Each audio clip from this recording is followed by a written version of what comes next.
আসসালামু আলাইকুম। দেখুন চিংড়ি মাছে স্পিরুলিনার ট্যাবলেট কিভাবে খায়। আপনার দেখেন কি পরিমাণ চিংড়ি আমার এই অ্যাকুরিয়ামে। দেখেন মাশাল্লাহ কত চিংড়ি দেখছেন। ট্যাবলেট খাওয়ার জন্য কীরকম করতেছে, হাহাকার করতেছে। এ হচ্ছে আমার পুল সেট আপটা। এই দেখেন এটা হচ্ছে আমার পুল সেট আপ।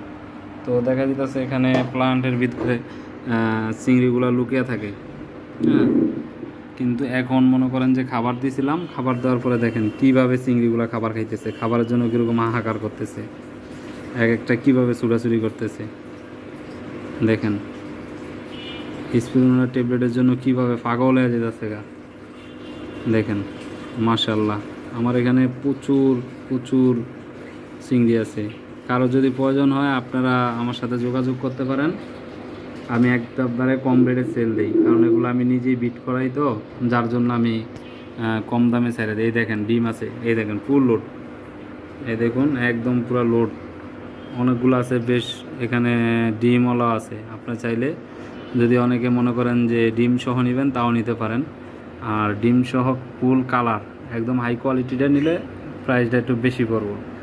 আর যদি মিডিয়াম কোয়ালিটি নেন তাহলে রেটটা একটু কম পড়বে। যেখানে আমার বেশিরভাগই মিডিয়াম কোয়ালিটি, আপনার হাই কোয়ালিটি কিছু আছে ওগুলো আলাদা আমি রাখছি, কিন্তু এগুলো বেশিরভাগই মিডিয়াম কোয়ালিটি।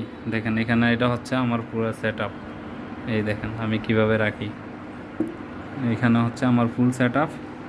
এই যে এখানে একটা ফিল্টার দেওয়া আছে, ফিল্টারটা এখন একটু বন্ধ রাখছি ট্যাবলেটটা দেওয়ার কারণে।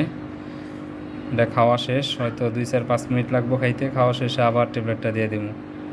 এই দেখেন, এই দেখেন সেট আপটা, এই দেখেন ফুল সেট আপটা দেখেন।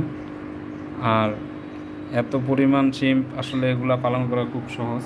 আপনার পানির সাথে যখন একবার অ্যাডজাস্ট করে নেবেন, আর একটু ঠিকমতো খাবারটা দিলেই পানি তেমন একটা পরিবর্তন করা লাগে না। আপনি যদি ঠিকমতো একটু পরিচর্যা করেন, ভালো একটা জায়গা দেন, বাসস্থান দেন, দেখবেন এগুলা বাচ্চা দিয়া সব বইরা ফেলাইব। আপনি পরে মনে করেন যে কেজি হিসাবে বিক্রি করতে হইব, কেজি হিসাবে বিক্রি করা ছাড়া আর উপায় থাকবো না। নয়তো আপনি মনে করেন, এই দেখেন মাশাল্লাহ কি পরিমাণ চিংড়ি, দেখেন কি পরিমাণ চিংড়ি মাশাল্লাহ, অনেক অনেক।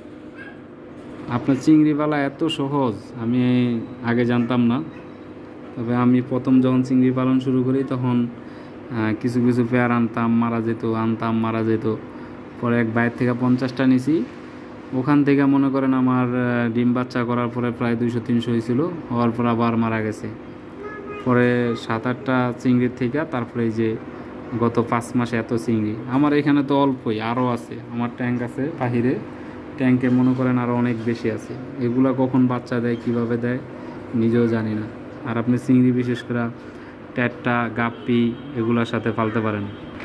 এই দেখেন, তবে আপনারা চাইলে এই চিংড়ি পালার একটা সুবিধা আছে, আপনি ছোট ছোট জায়গায় পালা যায়। যেমন আমি ছোট ছোট কফির বোতল, তারপরে 5 লিটার সয়াবিনের তেলের বোতল এগুলাতেও পালি। আপনি চাইলে ধরেন এই যে এরকম একটা কফির বোতল হইলো, আপনি নিচে কয়েকটা বালি দিলেন, দিয়া মনে করেন এদিকে একটু বুদ্ধি করে দিলেন বা এটা সরিয়ে দিলেন, পরে আর 2-3টা প্লান্ট দিলেন, বাস দেখবেন যে কয়দিন পরে এটার ভিতরে বিট করা সম্ভব। এই কফির বোতলও আমি করাইছি, এই দেখেন। তবে আজকে এক বড় ভাই, তার এখান থেকে 100 পিস দিমু।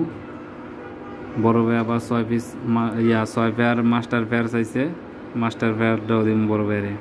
দেখেন কিছুক্ষণের ভিতরে দেখবেন ট্যাবলেট শেষ হয়ে যাবো গা, অলরেডি প্রায় 40% শেষ হয়ে গেছে।